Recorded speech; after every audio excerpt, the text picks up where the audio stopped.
I know about you, but I'm sick and tired of these big name creators peddling this conspiracy theory of Vimanas. These ancient Indian aircrafts that were far more advanced than any modern aircraft. They apparently had advanced modern weapons, could turn invisible and travel between planets. And these are being peddled by creators like Abhineo, Beer Biceps, Praveen Mohan and Big Brain Co. All of them are huge, more than a million subscriber pages. And now the ideas have gotten so out of hand that these American conspiracy theorist pages have gotten a hold of it. Sanskrit texts of the Hindu and Buddhist tradition gives a vivid description of a flying craft called Vimana. Now I can't just go around calling this a conspiracy theory. What evidence do I have?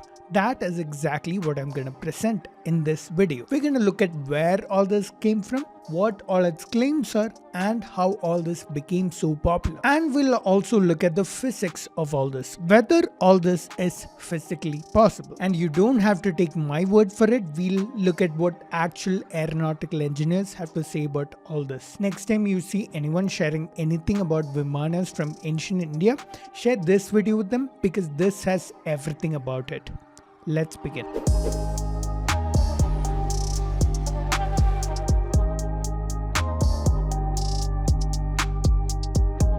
1952, we have this man, G.R. Joycer, the founder of the International Academy of Sanskrit Research, who reveals to the world that a manuscript exists which talks about the design of aircrafts and its features and capabilities, and it exists in the Rajakiya Sanskrit Library in Baroda. In 1959, a Hindi translation of the book, and in 1973, an English translation called the Vaimanika Shastra are published. This is where all the popular depictions of Vimanas that we see today are derived from. Now, he never claimed to have written them himself. They were from this man, Pandit Subbarya Shastri, who composed it in the 1920s. Now, I'll leave sources for all I've said and all I'm about to say in the description below, so you don't have to take my word for it. This Subbarya Shastri is a curious character himself. His story I thought was really interesting. He was born in a village in Hosur, Tamil Nadu. He was struck by tragedy at a young age with the death of his parents and poverty and disease. He decides he's done with life and goes to spend his last days in a forest. But instead of meeting his end, he meets a mystical man, Sri Guruji Maharaj, who had divine mystical powers. Again, all this information is in Shastri's autobiography, which was published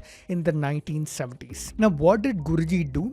With one touch, he healed Shastri and made him fit and healthy again. He taught him all the Vedas and Shastras and imbued him with divine enlightenment. But he also warned him to protect this knowledge and not to go engage in public discussions and debates much about all this stuff. This Guruji seems to know exactly how to make skeptics believe him. Over the years, he learns the Shastras and also gains the knowledge of the Vaimanika Shastra, which is our main focus today, the full text of which I have linked in the sources you can read for yourself. This knowledge comes from Maharshi Bharadwaj, a Vedic sage who is said to have been an architect and an engineer thousands of years ago. I have to interrupt the story and add a few lines here. You may feel that I'm presenting these stories in a manner that makes it sound less believable, that I'm presenting all these mystical origin stories with divine enlightenment and all that in an attempt to make it easier to debunk or whatever. You can read what's actually written in these texts. It's exactly this. It's these creators who talk about the Vimanas who skip over these sketchy origin stories fearing instant dismissal. Now, you might ask me, hey Pranav, isn't it weird that anyone would have an origin story like this and expect the public to accept this? That's the thing. This was a time when people would accept divine mystical origin stories like these, especially when such stories have a religious connection. There are more such stories which came out during the 1900s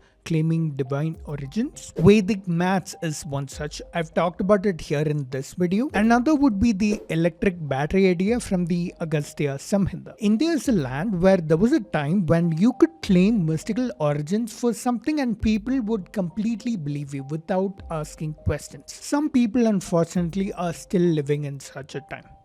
Now back to the story. Shastri returns back to his village, a learned Sanskrit scholar, and becomes famous. He is this knowledgeable, enlightened soul who knows everything. He becomes a mystic. People come seeking his blessings, his advice, and his opinions. Just before the 1900s, he travels to Mumbai, where he meets several important people. One of them is Shivkar Talpade, who is constructing an aircraft and wanted Shastri's advice on Vimanas and the Vaimanika Shastra. We'll see him later on in this video also, because his story is also interesting, so keep an eye out for that. But for now, let's focus on Shastri. He comes back and composes the Vaimanika Shastra around 1920. He dictates it to a man named G.V. Sharma, who keeps it in his possession after Shastri dies. It then goes to the Sanskrit library mentioned, and then to G.R. Chaucer, who publishes the English translation we are familiar with today. This is the shady, sketchy origins of the Vimanas that we never hear about. All we ever hear about are the awesomeness of the aircraft and the innovativeness of the technology and all that flashy stuff which generates all the clicks and views, which is all some creators care about. Yes, I'm calling you out, beer biceps. Alright, so that's where all this comes from, but how did it get so popular? This man, David Childress, really popular conspiracy theorist. In 1991, he writes a book called Vimana, Ancient Aircraft of India and Atlantis. Atlantis, if you didn't know, is another popular conspiracy theorist buzzword. Anyway, he's really big among conspiracy theorists, and this and multiple other books that feature the Vimana become popular. In the 2000s, he becomes a writer for a show called Ancient Aliens, which is a conspiracy theory show that has been criticized for sensationalizing things that are not based on fact, as if they are factual. This show has multiple episodes featuring the Vimana, and this popularized the idea even more. In fact, this show is where creators like Abhi and you got the idea for their video from. I've explored it here in this video. Viewers see videos like these and honestly believe that all this technology is real and end up distorting their own sense of reality. Almost all creators today who make content on Vimanas get their information from these conspiracy theorists, who get their information from Ancient Aliens, who get it from this book, the Vaimanika Shastra, which comes from this man, Pandit Subbaraya Shastri. We've discussed the sketchy origins of this book and how it became so popular, but none of that invalidates it. That would be a genetic fallacy. We call out fallacious logic on this channel, not commit it. What invalidates it is the fact that it doesn't physically work. So let's look at what the Vaimanika Shastra means from an engineering perspective. How does anything fly? Take this rock. If it's simply in the air like this, it's gonna fall because of gravity, which is a force pulling everything downward. So if something has to stay up, it needs some equal and opposite upward force that counteracts this gravity. Now let's see some real world objects that can fly and see where they get this force from. Planes have wings that are shaped in such a way that when the plane moves forward and air flows over the wings, that generates an upward force that counteracts this downward weight or gravity acting on the plane to keep it in the air. The upward force is generated through a combination of the difference in pressure between the upper and lower parts of the wing through Bernoulli's principle and the wing directing or pushing the air down, which by Newton's third law results in the air pushing the plane up against gravity. Helicopters using its propellers push the air down, and that pushing force is equal to its weight, and the air, by Newton's third law again,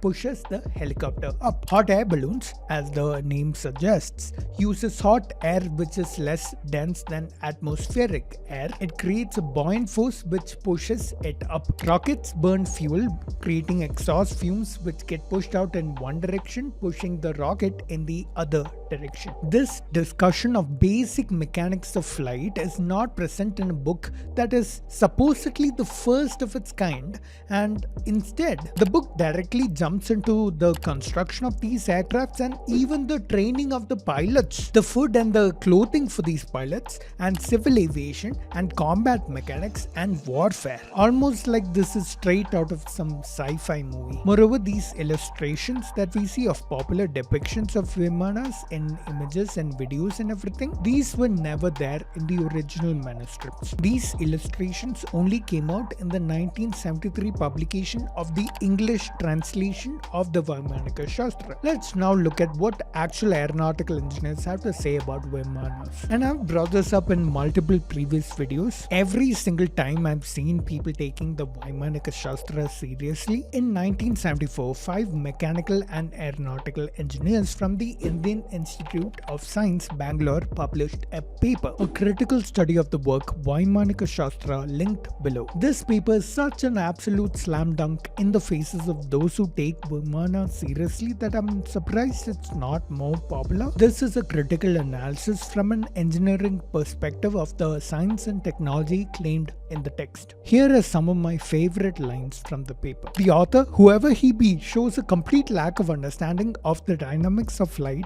of a heavier than air aircraft. The height and width of the craft, in our opinion, are in such proportion as to put its stability in serious question. It can be stated that the craft is a decided impossibility. The planes described above are at best poor concoctions rather than the expressions of something real. The engineers from the 1970s were savage. I think this is more than sufficient to conclude at this point that the Vimanas are nothing but a figment of its author's imagination. But there's more to the story. Remember this man, Shivkar Talpade. He is believed to have flown an aircraft whose construction was based on the Vaimanika Shastra. What about that?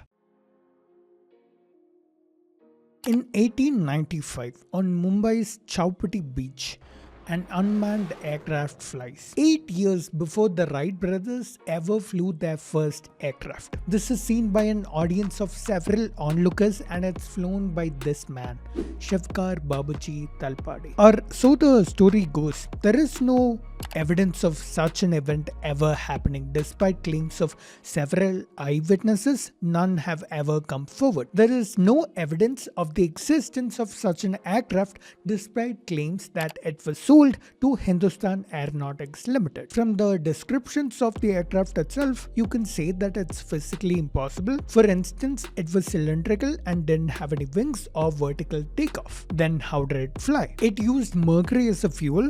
How can something that doesn't burn, that doesn't combust, be used as a fuel? And I've heard claims that NASA's only now developing an ion engine that uses mercury as a fuel. Ion engines are a kind of electric propulsion used in spacecrafts, not on Earth, where atoms are ionized and ejected out using electricity. And this is used to propel the craft forward. It doesn't involve any burning or combustion but can only be used in space. Mercury was used as a fuel for this in the 1960s, but this was a completely different use case. Now, despite all this, there was a Bollywood movie on this topic and some facts about the event were changed to make it more believable. Like, for example, the plane was given wings and it wasn't cylindrical and Shastri was there at the location of the event, etc. The fact that evidence for none of this exists is often attributed by fans of the story to censorship by the British. To me, this just seems like a convenient cop-out from having to provide any evidence while keeping the story and the claim alive. And there may be a reason for that. When I was a little kid, I used to be a bit of a nerd. And I used to read all these books about gadgets and who invented them, and it used to always be white people. This is nothing against white people. I'm just saying that as an Indian, I understand when people want to feel proud that their ancestors came up with something. But the solution to that isn't telling yourself these lies and make-believe fantasies to make yourself feel proud. The solution to that is two things. Look forward to the achievements that your contemporaries are making today and will be making in the future. Look at ISRO's Mangalyaan. I don't have to tell you how big that achievement was. If you want to feel proud of your ancestors, do so with their actual achievements. I have an actual playlist on my channel talking about exactly this, and I will be adding more videos in the future. And always remember this: in science there is cause leading to effect. In pseudoscience there is only effect. Because science is bounded by cause, it cannot be as glamorous as pseudoscience. Some people get lured into pseudoscience because of this glamour, but I'd rather focus on something that is real, because something that is real is something I can rely upon, and that's something I'd rather feel proud about. Content like this is expensive for me to make. If you did like this video, I'd really appreciate it if you support me on Patreon, Buy Me Coffee, or YouTube memberships, or that thanks button. You can also support me by buying my merch, which you can find below the video, or you can go to the channel and click on the store button and you'll find it here. Or you can go to my website, yes, I have one of those now, and you can click on this shop button that'll take you to the Kadak merch page where you can buy my designs, my merch. I have new designs available now, so make sure you check them out. All the links are below. And remember, you'll be supporting me. And that playlist I mentioned, a list of Indian scientists and their actual achievements, you can click on it right here. I'll see you in the next one. Till then, remember, science is dope.